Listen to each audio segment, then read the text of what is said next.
Thanks, guys. In the upcoming months, we've got several exciting movies coming out.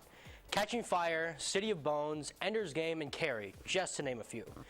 Every single one of these movies have one thing in common. They were adapted from novels or book series.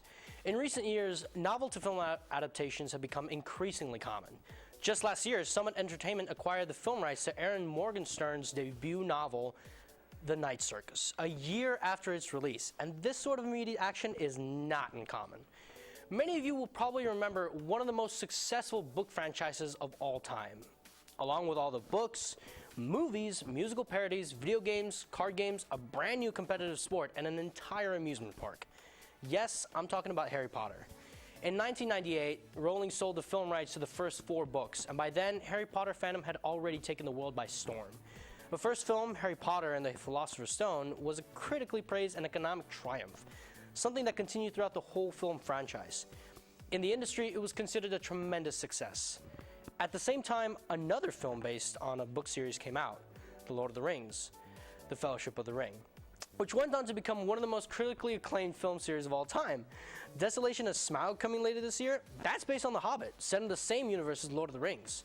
These two series highlighted an entirely new emerging demographic at the time, the readers of the modern age. Readers of the past were commonly wealthy members of higher education. Nowadays, there are book series that millions of people around the world from any demographic can just dig into, and film studios and producers have caught on to that. Of course, just like any other wannabe film franchises, it doesn't always work out. Sometimes they're not good enough, like Eragon or the Inheritance series. Sometimes they weren't marketed well enough, like John Carter from the Barsoom series. And sometimes they're so bad, they go on to be multi-million-dollar franchises that promote abusive relationships and bad writing, while simultaneously ruining the vampire genre for probably the next 2 decades. You know, sometimes. Of course, as books started to appear in more people's hands, studios began remaking book-based films such as Pride and Prejudice, Sherlock Holmes, and this year's Great Gatsby. And it's not just films. Television series have entered the book-to-screen industry as well, with shows like Dexter, Game of Thrones, and House of Cards.